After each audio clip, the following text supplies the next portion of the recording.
당사자의 이금진입니다.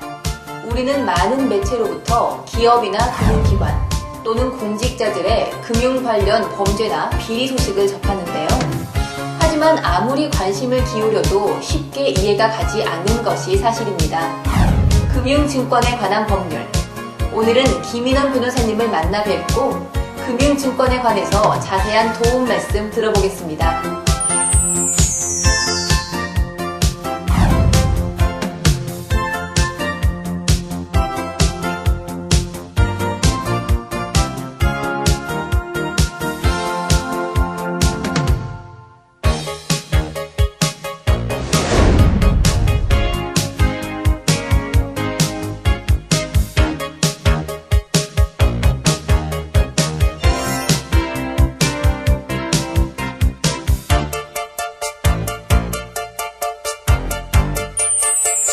네, 변호사님 안녕하세요. 네, 안녕하세요. 네, 만나 뵙게 돼서 반갑습니다. 저도 반갑습니다. 말씀에 앞서 지난 8월에 새롭게 문을 여신 김인원 박문호 법률사무소에 대한 소개 말씀 부탁드립니다. 저희는 일반 민형사 소송은 물론 각 분야의 법률 문제에 관한 고민을 해결해드리고 있습니다.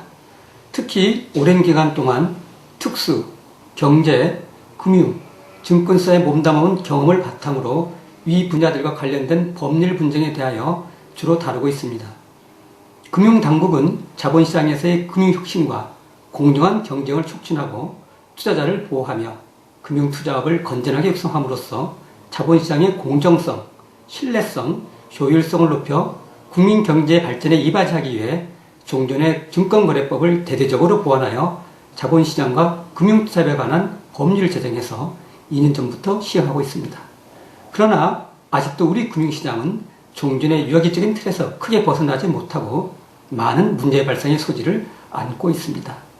이와 관련하여 저희 김인원 박문호 법률사무소는 시대에 발맞춰 공급기능 강화와 사회적 책임을 위하여 최선을 다해 의뢰인에게 서비스를 제공하고 있습니다. 변호사님께서는 지난 19년 동안 검찰에 근무하셨는데요. 그 경험이 실무에도 많은 도움이 될 것 같습니다. 검찰 재직 중 특히 기억에 남는 사건이 있으신가요? 저는 초임 시절부터 특수부에 몸담은 일에 평검사 대부분을 특수부에서 근무하였습니다. 특수부에서는 다들 아시겠지만 뇌물 독직 사건, 대형 경제 사건, 대형 금융 사건, 중권범죄 등을 주로 다루고 있습니다. 검사들이 인건할 때 사회 정의를 바로잡겠다는 포부를 가지고 인간을 하는데 특수부가 바로 그러한 꿈을 펼칠 수 있는 부서이어서 대부분의 검사들이 근무하고 싶어하는 그런 곳입니다. 제가 다루었던 사건 중에는 정현준 게이트, 이영호 게이트 등 많은 사건들이 있으나 특히 BBK 김경준 사건이 기억에 남는 대표적인 사건 중에 하나라고 할 것입니다. 당시 신문에 김경준 회사의 주식 움직임이 이상한데 김경준이 미국으로 도피를 한 것으로 보인다는 취지의 짤막한 기사가 실렸었습니다. 저는 당시 이를 이상하게 여기고 직원들에게 김경준의 오피스텔로 가서 이상 유물을 보호하라고 지시를 하였습니다. 마침 회사 직원들이 김경준 이삿짐을 인천공항을 통해 미국으로 보내렸던 참이었죠. 그래서 그 이삿짐을 압수하면서 수사가 시작되었는데 그 이삿짐 안에서 투자에 관련된 각종 이조 서류를 발견해냄으로써 김경준의 실체가 밝혀진 것입니다. 당시 김경준은 한국 주식시장에서 선진 금융기법을 도입해서 신선한 충격을 주겠다고 공언을 했었는데 그것이 알고 보니 외국 투자에서 서류를 이조해서 마치 김경준 회사의 외국 유명 투자 회사에 자금이 투자된 것처럼 허위로 꾸미고 직원들은 자신 회사의 주식만 계속 거래를 시켜 마치 주식 거래가 잘 되는 것처럼 보이도록 하는 수법으로 제형적인 주가 조작을 한 것이었습니다. 한마디로 한국 주식시장을 우습게 본 것이지요. 그래서 제가 그런 시장 교란법은 반드시 국내법으로 처벌해야 된다는 판단하에 김경준에 대한 수사를 마친 다음 약 한 달 동안 범죄인 인도 청구서를 작성해서 미국에 김경준에 대한 범죄 인도 요청을 한 것입니다. 그리고 나머지 그 뒷부분은 제가 얘기하지 않아도 너무나 잘 아실 것입니다. 변호사님께서는 금융, 증권, 그리고 특수 전문 변호사로 활동하고 계신데요. 구체적으로 어떤 법률 분쟁을 해결하고 계신가요? 여러 가지 사례가 있습니다.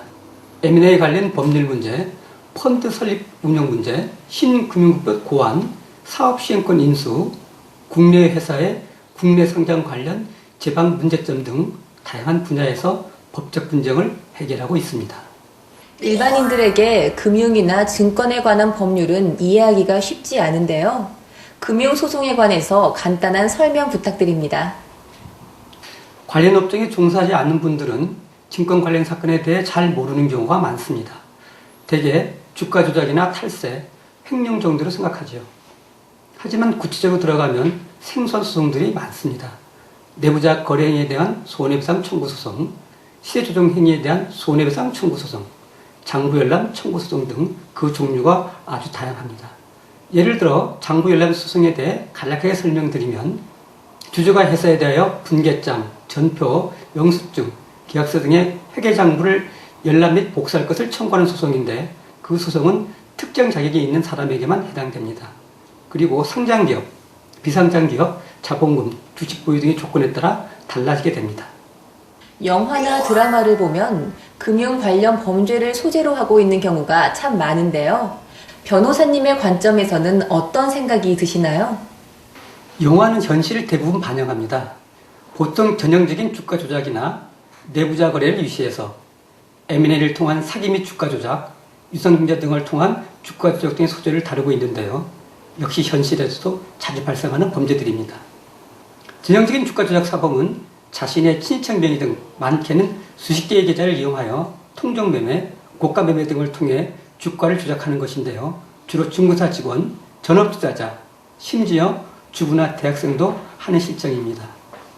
내부자 거래는 말 그대로 회사의 내부자가 회사의 고급 정보를 이용해 주식 등을 미리 처분하거나 사기도 하고 이를 친한 외부인에게 알려 미리 대처를 하도록 하는 범죄인데 일종의 모럴 해저드라고도 할 수 있습니다. M&A를 통한 사기 및 주가 조작, 유상증자 등을 통한 주가 조작 역시 영화의 단골 묘미인데요.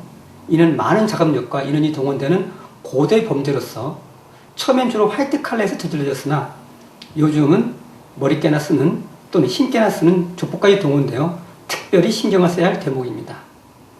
이런 모든 범죄 밑바탕에는 한탕주의가 깔려 있습니다. 남이 어떻게 되든 윤리와 도덕을 뒤로한 채 극한의 한탕주의와 이기주의가 범죄로 나타난 것이라 할 수 있습니다. 그러나 대부분의 주가 조작 사범들은 다 적발이 되어 종착진 교도소에서 서로 만나게 됩니다. 앞서 설명해 주신 범죄들에 대해서 일반인들이 어떻게 하면 피해를 입지 않고 피해서 갈 수 있는지 참 궁금한데요. 이에 대한 해법에는 어떤 게 있을까요? 주가 조작은 반드시 이익을 취하는 자와 돈을 빼앗기는 자가 존재합니다. 일종의 죄료성 게임이죠.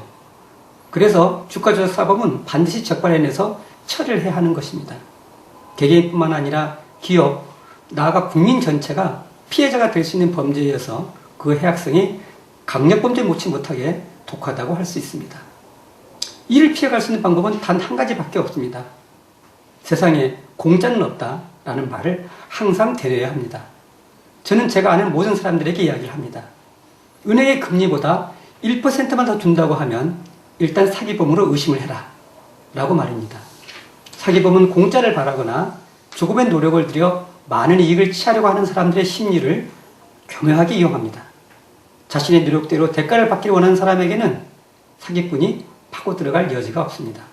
조금 노력하고 많은 대가를 바라는 사람, 한탕을 크게 하려는 사람, 적은 자본으로 고소득을 바라는 사람, 이런 사람들이 바로 사기꾼이 활개를 칠 수 있는 좋은 사냥감이 되는 것입니다. 자신의 귀에 어떤 주식이 속진 작전주인이 모든 돈을 들여 그 주식을 사는데 절대 다른 사람에게 알리지 말고 꼭 너만 알고 있으라고 속삭이는 사람이 있다면 절대 그 사람을 신용하지 마시길 바랍니다. 그 사람은 여러분을 바로 파멸로 이끄는 사람입니다. 소위 작전주는 소수의 몇 사람만 비밀리에 진행되는 것이기 때문에 작전주라는 것이 알려질 때에는 속칭 주식을 바치기에 일부러 사람들에게 알려주는 것이고 자신이 그 주식을 사기 시작했을 때는 바로 하한가로 급락하기 시작할 것입니다. 그때는 후회해봐야 소용이 없습니다. 이미 때가 늦기 때문입니다. 하한가를 걷는 주식은 더 이상 매도하려고 해도 아무도 사질 않습니다. 작전주의 위험은 바로 여기에 있는 것입니다. 세상에 공짜는 없습니다. 신문 등에 어떤 주식이 호재가 있다고 발표될 때 이미 그 주식의 가치는 상승되어 더 이상 상승할 여력이 없다는 것을 기억하시기 바랍니다. 우리나라에도 M&A가 도입된 지 꽤 오래되었지만 아직까지 수준이 낮습니다. 주로 기업 사냥꾼에 의한 주가 부풀리기에 많이 사용되는데요. 불량한 사람이 인수를 하면 그 회사는 얼마 못 가서 망하기 일쑤입니다. 기업 인수에 든 돈을 만회하기 위해 회사 돈을 방법을 가리지 않고 빼내기 때문입니다. 따라서 M&A가 되는 회사의 주식을 살 때에는 소문에 휩싸이지 말고 과연 누가 인수를 하는지를 반드시 파악을 해야 합니다.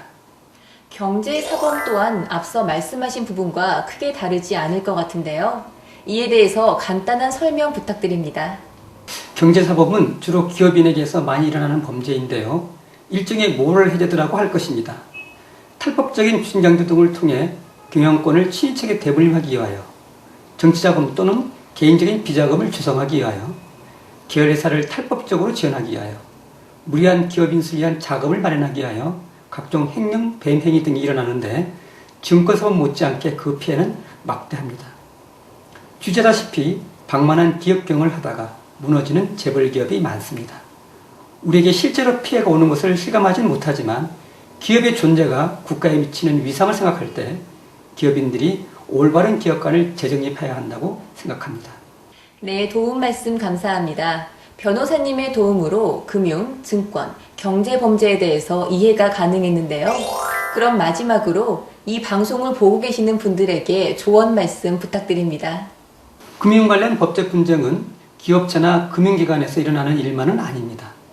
사회적 위치나 경제생활의 규모와 관계없이 누구에게나 일어날 수 있습니다. 따라서 어떤 경제적 행위를 하기 전에 미리 가까운 변호사 사무실을 찾아 문의를 하시라고 권해드리고 싶고요. 일단 문제가 발생하면 미루지 말고 지체 없이 전문가를 찾아가시기를 역시 당부드리고 싶습니다. 그런 점에서 저희 김인원 박문호 법률사무소는 보다 정확하고 신속하고 안전하게 의뢰인들의 든든한 조력자가 될 수 있도록 최선을 다할 것을 약속드립니다.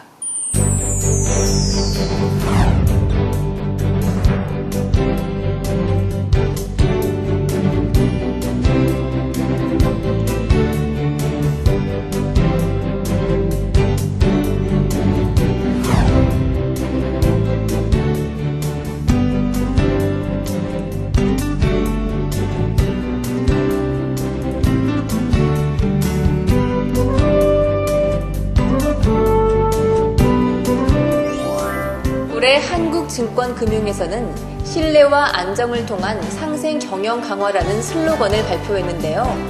자금 증권 공급 기능 강화, 자본 확충을 통한 역량 강화가 바로 그 핵심입니다. 안전하고 건전한 금융 문화를 위해서는 전문가의 도움이 꼭 필요할 것 같습니다. 지금까지 전문 변호사를 만나다의 이금진이었습니다.